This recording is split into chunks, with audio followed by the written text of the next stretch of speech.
dance will be, your rhythms play so endlessly, and move my feet continually in your dance. I give to you my every song, my mind and heart to you belong, and when at last life's dance is done, to you I'll come. Through every joy and sorrow that I face, on every road I walk, through every place, with every step I take, your endless grace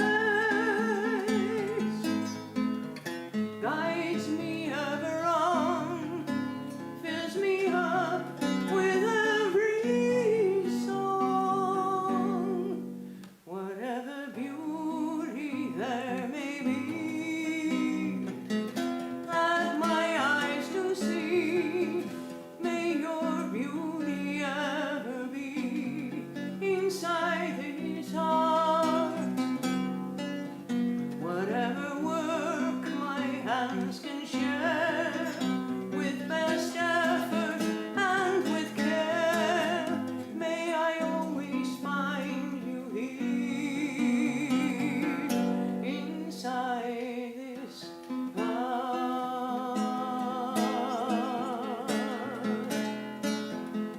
inside this heart.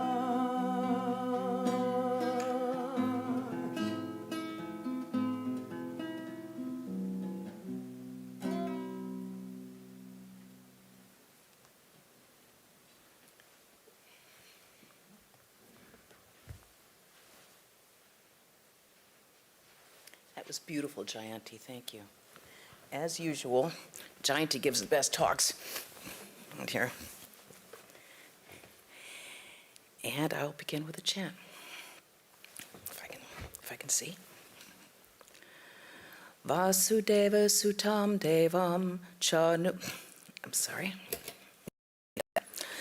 Vasudeva Sutam Devam Kamsa Chanuramardanam Devaki Paramanandam Krishnam Vande Jagat Gurum. Salutations to Krishna, the destroyer of evil, the giver of the highest joy, and the teacher of the world. Om, peace, peace, peace be unto us all. Good morning. I thought today I could talk about the friend in your pocket. It's like, what? What are you talking about? Well, that is a story. So many years ago, probably over 40 years ago, I was in Portland with Swami Asheshananda, the revered disciple of Swami Asheshananda, the disciple of Holy Mother, Sri Sarda Devi. And he was the head of our center up in Portland for decades, for many, many, many years. And we would go up, a number of us would go up there to have his holy association. And for many of us, he gave us both our first brahmacharya vows and our final vows, our sannyasa vows. So he was like a revered teacher, because once you take, sannyasa vows, they give you some instructions. I'd gone up there and just to spend some time with him. And then he told me the Gita. Okay, and then he said, then he stopped mid-sentence. He was going to say something else. He stopped mid-sentence. His eyes narrowed. Memorize the Gita. And I went, oh no!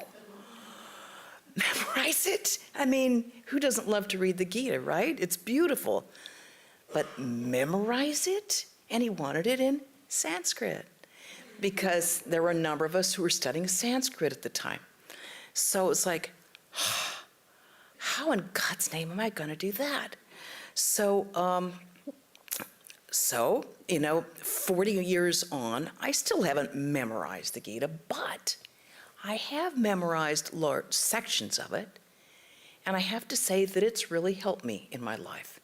It's really been there when I needed it and also been there when I didn't think I needed it. These verses just come to mind. And they've been very, very helpful in my life. So despite the fact I didn't want it, he gave me really helpful instructions that I'm truly grateful for. So I recommend that you also do it. What does this have to do with a friend in my pocket? I'll promise you, I'll show you. So our friend Stephen Berg, who was just such a constant presence here at the temple, he was at that front door for 32 years, welcoming people here at the temple, and not one place on the property that he hadn't been to, they hadn't worked on. So he himself had memorized large sections of the Bhagavad Gita, as his teacher, Swami Vivedishananda, told him to do, and he studied it every single day, even on his breaks for the lunch hour at the post office. He'd be there studying the Gita. And even the day before he died, there he was studying the Gita. And my brother was friends with Stephen, and so my brother called him up, not long before he died, and he said, "Oh, Stephen, what can we do for you now? Is there anything we can do?" And he said, "Yeah, when I die, you read the second chapter of the Bhagavad Gita." And my brother went, "Okay." And so Stephen bought a copy of the Prabhavananda Isherwood paperback Bhagavad Gita, and he sent it to my brother. And sure enough, that's what my brother and his wife did. When I said, "Okay, he's gone," they got there and they sat down and read the Gita, the second chapter, just like he requested. But my order from Swami Asheshananda was not to study it and not to do it in English, but to memorize it. So how was I going to memorize the Gita? So I came up with a plan. My technique for memorizing it was to walk up this hill, which, as you know, is steep, to walk up the hill and for a walk every day, and I would take the Bhagavad Gita with me, and that I would walk and memorize at the same time. But in order to do so, I need to have it in my pocket, Exhibit A. So I needed something small that would fit in my pocket, and kind of not too crunchy, because I would be going uphill. And there it is. That is the friend in the pocket. But you too can have a friend in the pocket, because it has been such a friend and such a resource for the past 40-something years. Of course, I'd read it before then, but I didn't have the verses coming to mind quite so easily as when I made a point of really studying it, really thinking. When you have to memorize it, you've really got to think about it. And especially the motion of going uphill, that helps to memorize you step, read, step, recite it. So that was good. Now, the good thing about this Bhagavad Gita, no matter what size you get, is it's short. It's only 700 verses. It's pithy, it's beautiful, and despite my resistance, it's actually fairly easy to memorize. The Sanskrit has a lot of internal rhyming, but the English translation, especially that lovely lyrical one by Swami Prabhavananda and Christopher Isherwood, it's so lyrical and lovely that it too is easy to memorize. So when we had Kamal here for a full year, we had a 15-year-old boy who stayed here between his 15th and 16th year. He took it upon himself to memorize like 4 chapters of the Bhagavad Gita in English. It would go out into the brush and you could hear him going, "Oh, Arjuna," just out there memorizing. And it was really quite touching. It was very endearing to hear him out there in the brush repeating the Bhagavad Gita. So even though it was not really the order I wanted, it was the order I needed. And I really recommend not on order or reading it in Sanskrit, but having a copy and turning to it, even when you don't think you want it. Just keep it by your nightstand. Keep it somewhere where you can pick it up. And the Gita was composed over 2,000 years ago, but it's absolutely as relevant today, if not more so, than it was then. It's because human beings are human beings. We're dealing with the same issues, the same problems, the same dilemmas in our life. And it's like a rudder it's like a rudder for a boat that gets us through these choppy waters that we've got. we've always got choppy waters one way or the other, and right now it seems to be like seriously choppy waters. So it's very helpful. Now the backdrop of the Bhagavad Gita is an all-consuming, all-destroying war. So it takes place on the battlefield of Kurukshetra, India, and during the space of 18 days, the Bhagavad Gita is being told by Krishna to Arjuna. And during that days, both sides are pretty much completely destroyed. The good guys, the Pandavas, win. The Pandavas are the side with Krishna as the charioteer and Arjuna. They win, but it's a Pyrrhic victory because great souls are slaughtered on both sides. So when the war is over, who's left? Just a couple of people. It's like, wow, So a total war of destruction, and you call that a spiritual text? Really? Well, you know what? It's really relevant to our life because if we didn't know it before, we know it now. Life is a battlefield. Life is a real battlefield. We've got our own. There was a cataclysmic war at the Kurukshetra war, and we've got plenty of cataclysm going on now. We've got the pandemic, which is going at a cataclysmic rate. It doesn't seem to end. We all thought we were like, okay, done, out of the woods, rage, let's get rid of those masks and have fun again. It's like, maybe not now. Maybe soon, maybe, let's hope. But we've got this, and we don't know when the drop-off is. We've got cataclysms in the environment. I mean, the fires. We've got epic drought. We have epic fire. They've had epic floods everywhere. And we're going to have epic something else coming down the pike. We just don't know what it's going to be. It's like the planet seems to be kind of just disintegrating. We have epic loss of wildlife. It's heartbreaking. We're losing species at a terrifying rate.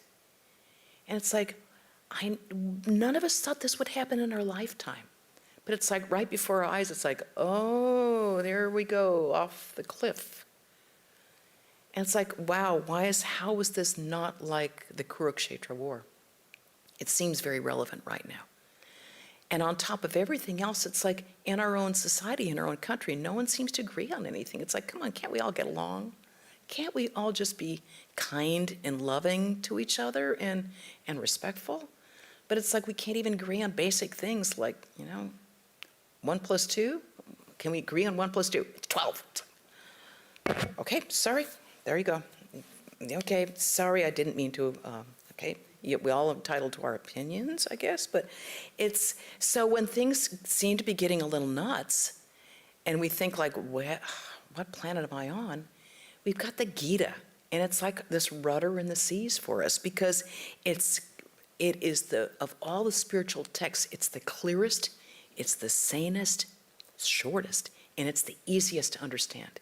It's super available. I mean, all these truths were known before. Everything that we read in the Bhagavad Gita, none of it is new.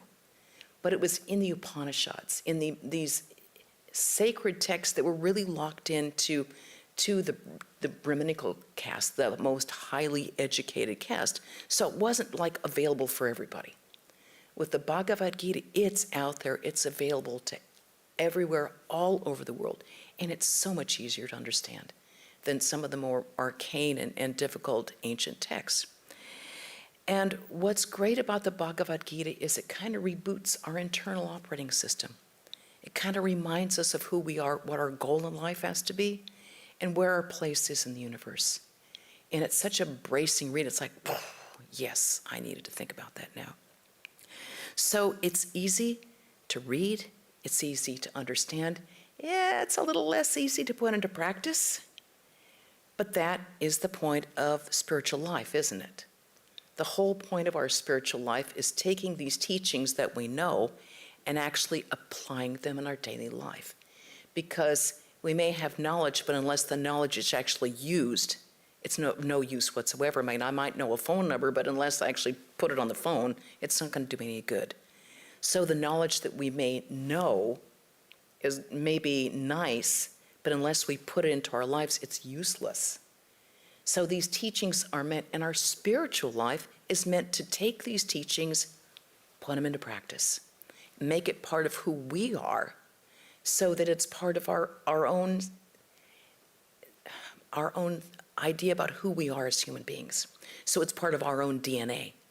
So that when things come into our life, we go through and what we act in a way that's completely true to who we are as human beings and what we believe in.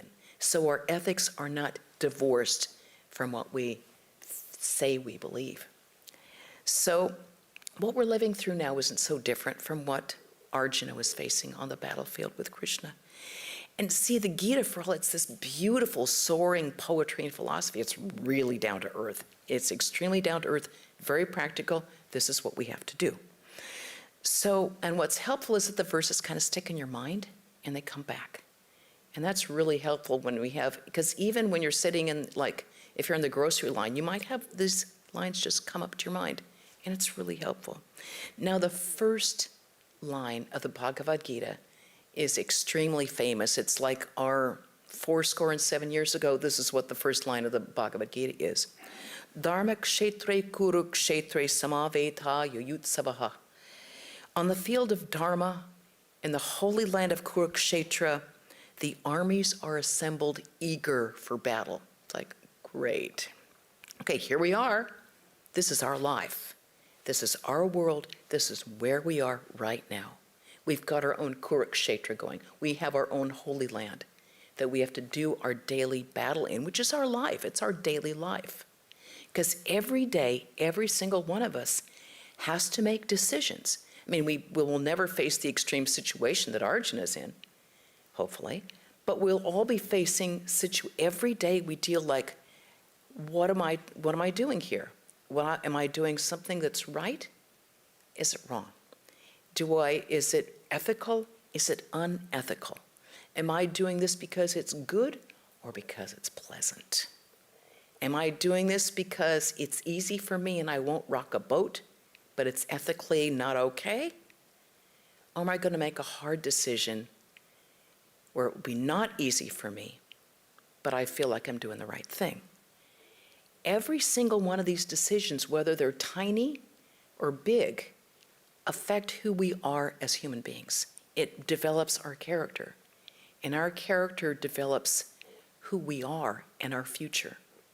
Because every single one of these, they could be like itsy-bitsy, minute decisions, but that affects who we are, and it affects our future. It means what our karma is, what we will reap, what our small actions and thoughts were will come back to us one way or the other. It also means that our character, our samskars, our thoughts that we're putting into our mind, are they positive or negative? Are we putting out good, wholesome, uplifting thoughts, or are we bringing everybody down? Are we trying to cheat? Are we trying to lie? Are we trying to get around things?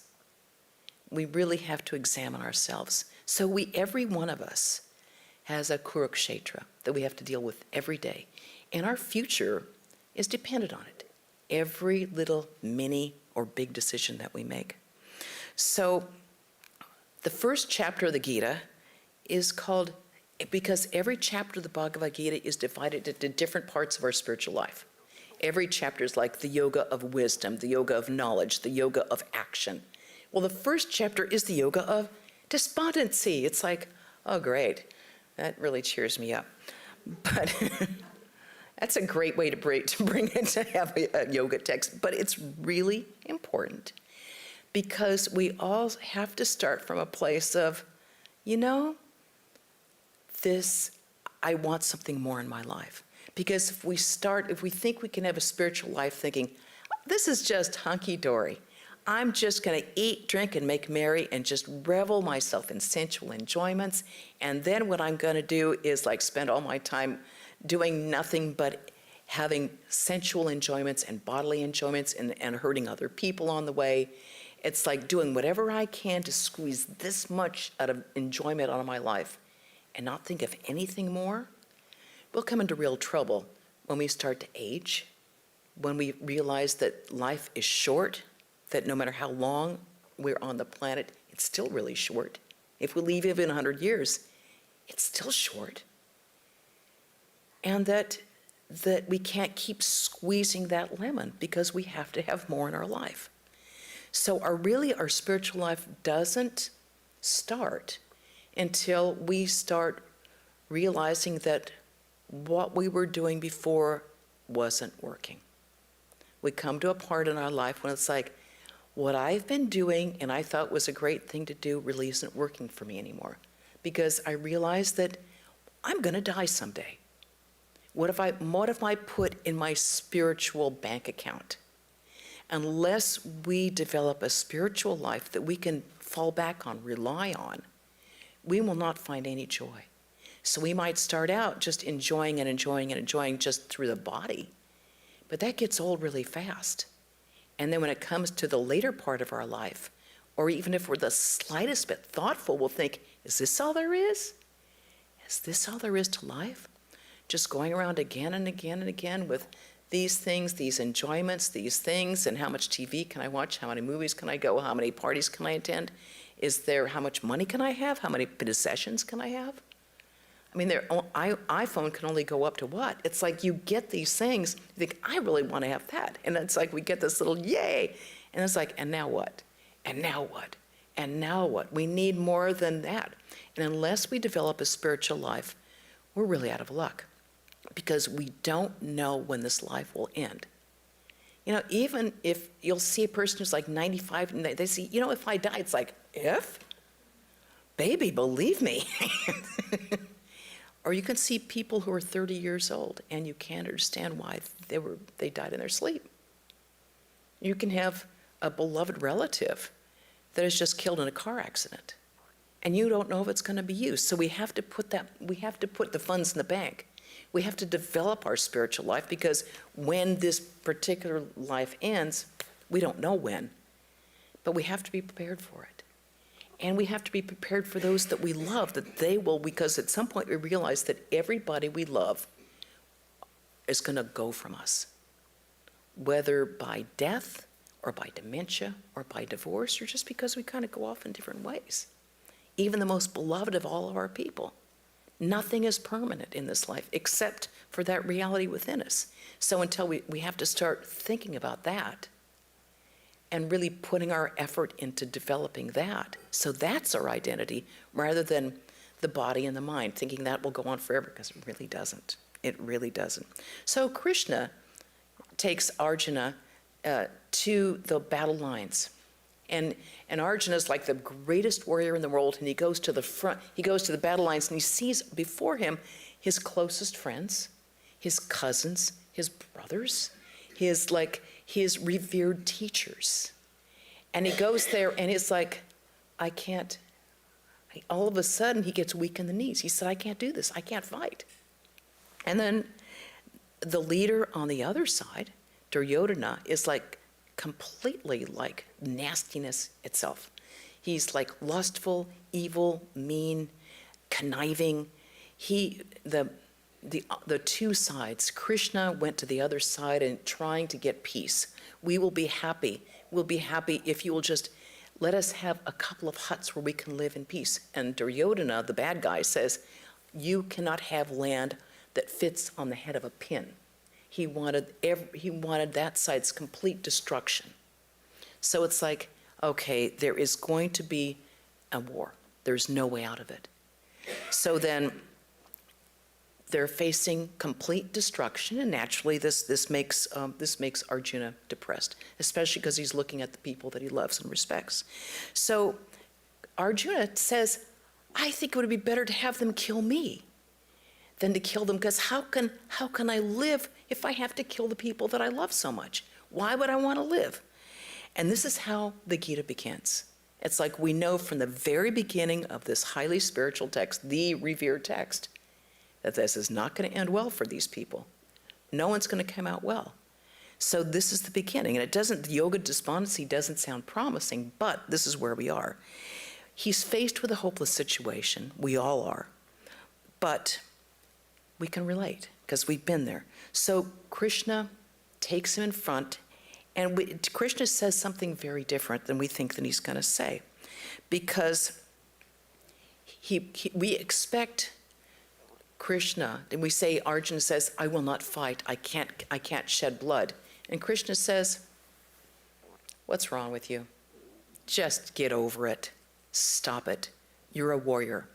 And then Arjuna says, no, I can't do it. I can't kill my kinsman. It's better that I don't do anything. And he actually literally lets his bow drop with all the arrows, and he sinks down to his knees. It's like, and Krishna says, Klabya masma gamaha partha.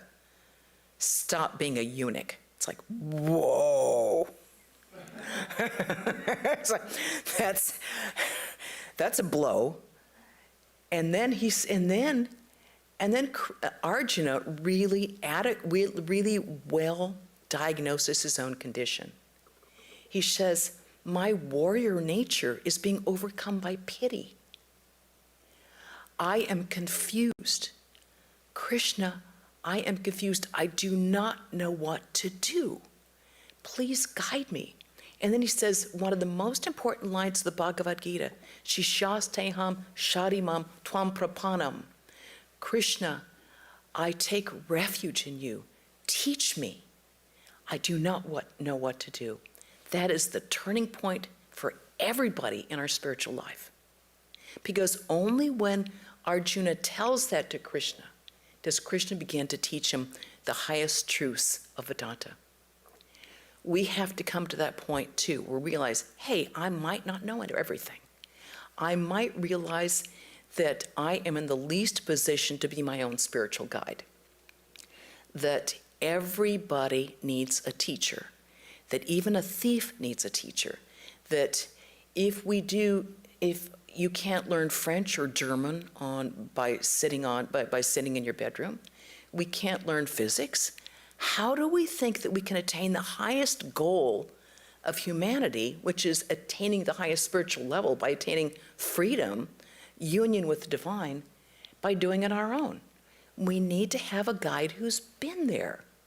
We need to have an illumined spiritual teacher. And when we really seek one sincerely, one will come to us. But this means you need a person, not like some guy on the internet. You need to have a person you can ask questions to and someone who can read your temperament.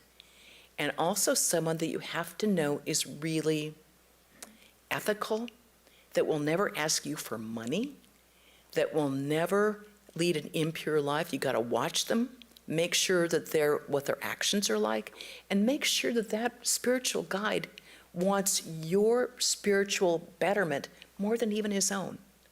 That he cares more about your spiritual success than even his own. That he will do anything to make sure that you can be raised to that highest level of illumination. That's what you need to do. So when you're satisfied that you've met someone who can really give you that kind of teaching and can guide you, then you take refuge in them. You say, teach me.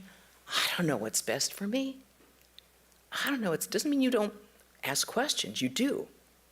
But when they give you your instructions, you don't edit, as Swami Sarvadevananda famously said. You don't say, well, maybe I'll do a little bit of this kind of practice and I'll do that kind of practice. And then, I really like the Islamic tradition of this, and then I like this part of Buddhism. It's like, not until you clear it with your spiritual teacher, because our brains get confused. And we need someone who's not confused about spiritual life. And that way they can guide us, because they take our responsibility. And when they take our responsibility, they really do take our responsibility. So we have to take our part seriously, so we're not drilling a bunch of small wells. It's like if you want to find water, find a place that looks good, and you keep drilling down. You don't go, well, I've done a little of this, so I'll move over here, then I'll move over here, and over here. Won't get any water that way. We will not quench our spiritual thirst. So we think it's often spiritual to just like, oh, I won't fight. That's being spiritual. Nah. It's maybe it's just being passive. Maybe you're just being a coward. Being spiritual means standing up for what is right. Now Arjuna is a warrior. And the greatest thing for his spiritual life is to do his duty as a warrior, which means to defend and protect and to fight. And there are people in this world who, God bless them, that is their dharma. They go out to protect and defend and to fight. You know, if I'm calling 9/11, I don't want to get some person who's like all sympathetic with you know, the person's trying to kill me. It's like, okay, don't harm them, but you know, I really want them off me. If I have a fire, I don't want someone saying, but what about the fire is meant to go up the hill? No, I want you really to take care of the fire. So there are people, God bless them, that are warriors, that go out there and fight the good fight, who actually, the people who run towards the gunfire, the people who run toward the fire. That person, they need to do their duty. The best duty for a student is to be the student in the best possible way. The dharma for a mother is to be the best possible mother. The dharma for a retired person is like, do it well, do it ethically, use the time well, don't fritter away. There are, if you're a support, you know, support call, you know, calling support, do that in the best, kindest way. Be a nun or a monk in the best possible way. That is our spiritual life. It isn't spiritual just to like sit back and daydream or like, oh, I'm meditating, which means going into cat space, doing our duty. And that's what Krishna tells Arjuna, that do your duty. And he said, you have to do your duty in the best way possible, and that is your spiritual life. And that's what the Gita tells us all to do. The whole second chapter is on karma yoga, third chapter, the yoga of action. Karmanyev adhikaraste ma phaleshu kadachana. We all have the right to work, but we can't work for the fruits or the results of our work, which sounds like, huh? When I work, I want to get this result. And that's what we have to give up. It doesn't mean like being disinterested, like I don't care. It doesn't mean we have to be detached about the results. What it means is that we do the best job we possibly can, and then we hand it off. So our actions can be offered just like a flower in the shrine. When we go up and offer a flower in the shrine, we pick up the flower, we offer it to the altar, and we don't keep hanging on to it. It's like you hand it off. When we give someone a present, we hand them a present, we don't keep hanging on to it. It's like, it's out of my hand, it's now into your hand.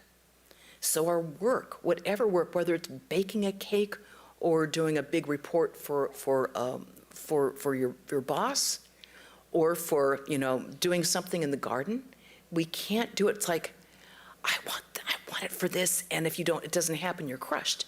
We do it as an offering, just like you hand off a present, whether you do it for an aspect of the divine that appeals to you, whatever form or formless idea you have of the divine, do it for that, or for just work for work's sake alone, just because it's the right thing to do. What's poisonous for us is when we work with the idea of, I want this person to really like it. Because then we get into, why didn't they notice how amazing this is? Why didn't they say something about it? Didn't they not like it?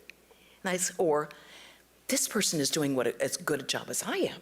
I'm doing a much better job. That person doesn't work. I do such a much better job than they do. Because the whole thing is us seeking results. So if we get like someone's praise, then we're way up. And if we get someone's blame, we're way down. And that's just the ego going up and down and up and down. And the ego is so transitory, and it's such a treacherous thing. We get more and more deluded by this thing, and we get more and more trapped because we're not free. That means we're dependent on other people's reactions. We become a slave. And Krishna says in the Bhagavad Gita that those who work for the results of actions are pitiable. It's like, ew. Pitiable people. Why? Because we're scraping for crumbs underneath the table. It's like, did that person praise me? Oh, let me get that. Ew. We lose our freedom. We don't want that. That can't be part of our spiritual life. Spiritual life is always built on strength. It's built on freedom. So we do that, we hand it off, done and dusted, over. Just like I hand a flower at the shrine. I don't keep waiting to see if someone's going to notice what a gorgeous flower it is. I'm offering it to the Lord. Finished, over, done with. That's the way it is. Now, when Arjuna says, I take refuge in you, teach me, then Krishna goes right into it.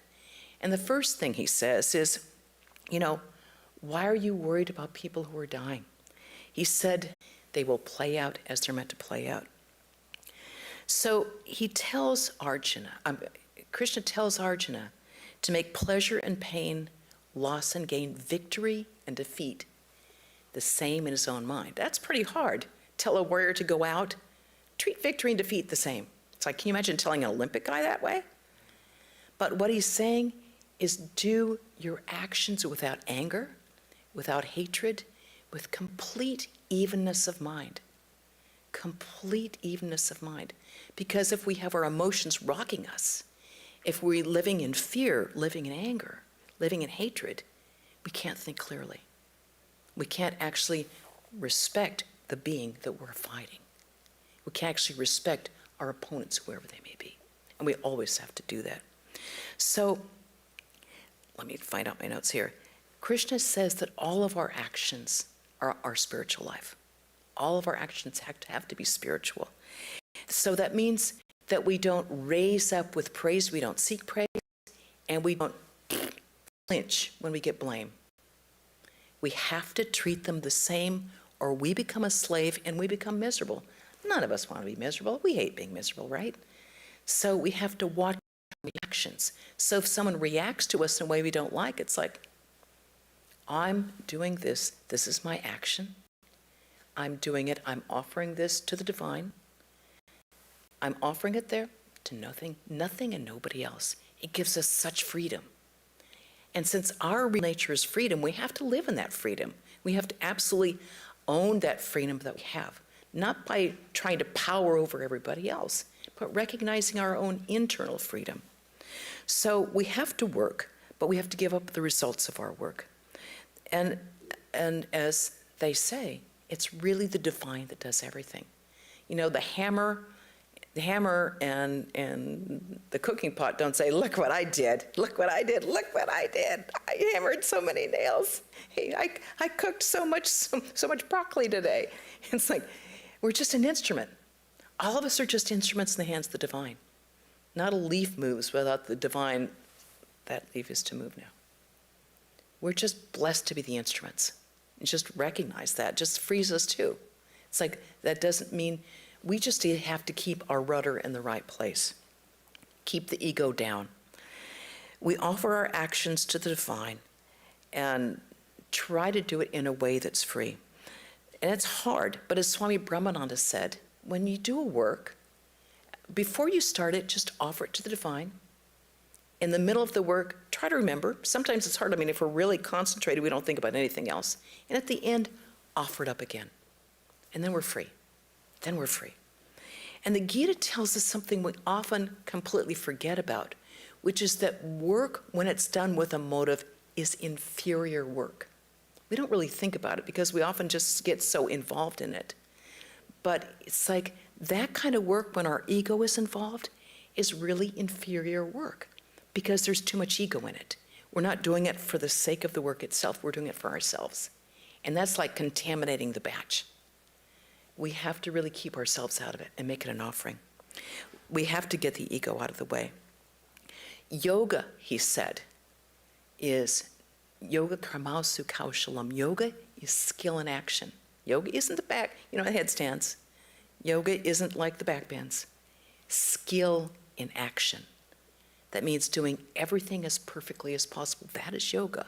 He also says, yoga samatvan uchite. Yoga is evenness of mind. Evenness of mind is yoga. It's not so much what we do with our body. It's having a concentrated mind. And having that concentrated mind is really like the gold medallion of the Olympics of spirituality. That completely concentrated mind. Now, with a peaceful, calm mind, then we can really be happy. Because we often think that our happiness means like, oh boy, I'm so happy about that. That may be a temporary excitement, but what goes up comes down. Having that sort of deep peace, that deep contentment, that samatvan, that evenness of mind, that is truly happiness, that deep peace that is our real nature and is available to us. The Gita said the uncontrolled mind doesn't know that the Atman is present. If it doesn't know the Atman is present, that divine self within us, how can it meditate? Because our mind's like, too much static electricity. And we said, without meditation, where is peace? And without peace, where is happiness? It's like, oh, never thought of that. Without peace, we can't be happy. We can't have peace if we don't have a quiet mind. So that having a quiet, calm mind is kind of the gold standard of where we go. So the Gita also teaches us the yoga of knowledge, that the yoga of being a person of steady wisdom. Now, Stephen who memorized large sections of the Bhagavad Gita, used to repeat this all the time. There was a whole section in chapter 2 about what an illumined soul is, what a person of steady wisdom is. I'll just recite a little bit of it. One because Arjuna says, okay, well, how do I recognize a person, illumined soul? And Krishna says, an illumined soul is not shaken by adversity, not hankering after happiness, free from fear, free from anger, free from the things of desire. He is lucky and doesn't rejoice. He is unlucky and he doesn't weep. The tortoise can draw in its legs. The illumined soul can draw in his senses. I call him illumined. Wow, that sounds great. How do I do it? Well, the technique of jnana yoga is act like you already are an illumined soul. I mean, we all are. I mean, we all are that infinite divine Brahman. We all have that within us. How come I don't feel that way? Because we forget. So act is in a way as if you were an illumined soul. So act as if we're already, okay, I'm free from anger. I'm free from hankering after sense pleasures. I'm free from fear. I'm free from hatred. Okay, then we try every day to start acting like it. And eventually our character changes. But we have to start somewhere. Unless we start, we can't make progress because it's all about practice makes perfect. All yoga is practice make perfect. And then the Gita also teaches the yoga of love because all the yogas are combined in the Bhagavad Gita. Krishna says, give me your whole heart, love and adore me. Worship me always and you shall find me. This is my promise, who love you dearly. Now, Krishna isn't saying like, worship me, Krishna.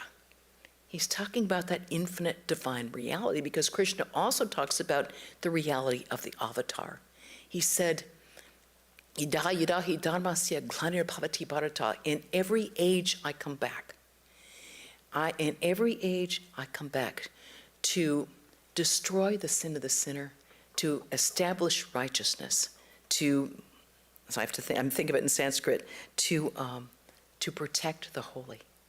In every age I come back, it's like in this age I'm Krishna, in this age I'm Rama, in this age I'm Jesus, in that age I'm Buddha, in this age I'm Sri Ramakrishna. In every age I come back. So all known like know me and nobody else. It's like every path is the path to divine. Krishna said, no matter how people approach me in that way, I approach them. No matter how you call on me, no matter how you approach me, no matter how you envision me, in that very way, I will come to you. And the Gita rounds it out with the yoga of meditation. When, through the practice of yoga, the mind ceases its restless movements and becomes still, we realize the Atman. It satisfies us entirely. It's like, wow. If we're satisfied entirely, we don't need to go out there to find something to make us happy because we realize that everything is within ourselves. Everything we've ever wanted is within ourselves because we're satisfied entirely. And on a final note, in this little friend of my pocket, what should I find but a little note from Swami Asheshananda, the Swami up in Portland who ordered me memorize the Gita. Well, In this note was a particular verse he wanted me to memorize. And it says, okay, this is Exhibit B, Prashanta Manasang Hyainang. It says chapter 6, 27th verse. So, memorize this verse. And I will. Prashanta Manasam Hyainam Yoginam Sukhamuttamam Apaiti Shanta Rajasam Brahma Bhutam Akalmasham. Supreme bliss wells up in the yogi who is tranquil in mind, whose passions are subdued, who is free from impurities, and who has become identified with Brahman. Identified with Brahman. Wait a minute, stop. Aren't we Brahman already? How do we become identified with Brahman? Yeah, we are Brahman, but we don't know it. We keep forgetting, because we keep thinking that we're the body and the mind. So we have to dehypnotize. And remember, we are that infinite divine Brahman. We are perfect. We are pure. We have never been born. We can never die. We are the nature of infinite being, infinite consciousness, pure consciousness. We are the nature of infinite joy. That's who we are. And the Bhagavad Gita helps us remember that. Thank you.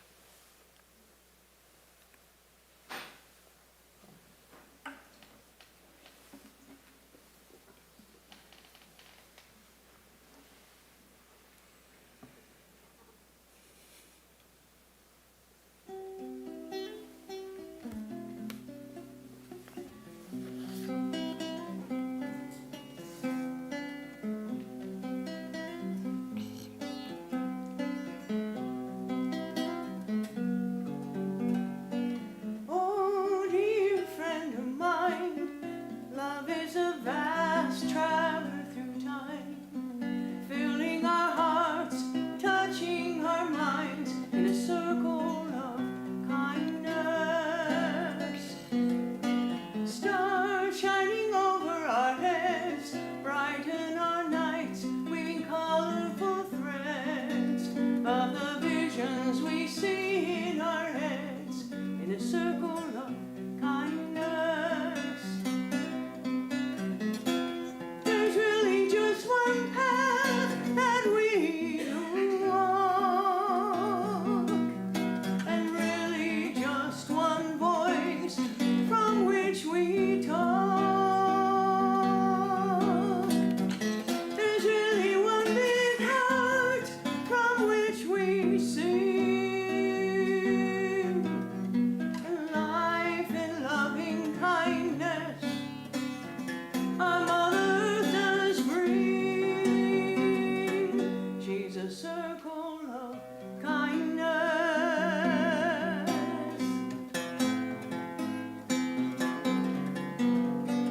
Gifts we find everywhere, trees standing tall while giving us air, birds flying high on the wind in our hair, in a circle of kindness. Rivers they run to the sea, quenching the thirst of all the creatures that be, that hunger for strength and live to be free, in a circle of kindness.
It's a beautiful song, Jayanti. Friend is a treasure. That's certainly true of the Gita. Wonderful, wonderful words. I have some announcements. So on Wednesday, we will have the usual reading of the Eternal Companion here at 5 o'clock, also available on Zoom. And then on Saturday, we will begin having the Bhagavad Gita class here with Swami Sarvadevananda, which we hadn't had in the past year and a half. So 4:30 next Saturday here in the temple, also available Zoom and YouTube. We will have Swami Sarvadevananda beginning the Bhagavad Gita. What a nice coincidence. Yeah. Couldn't have timed that better. And next Sunday, Swami Sarvadevananda will speak on 2 paths of exit. I'm really curious. Okay. And I will conclude with a chant. Om Purnamadav Purnamidam Purnat Purnam Udachyate Purnasya Purnamadaya Purnameva Vashishyate. Om Shanti Shanti Shanti. Om. Filled with Brahman are the things we see. Filled with Brahman are the things we see not. From out of Brahman flows all that is. From Brahman flows all, yet Brahman remains the same. Om, peace, peace, peace be unto us all.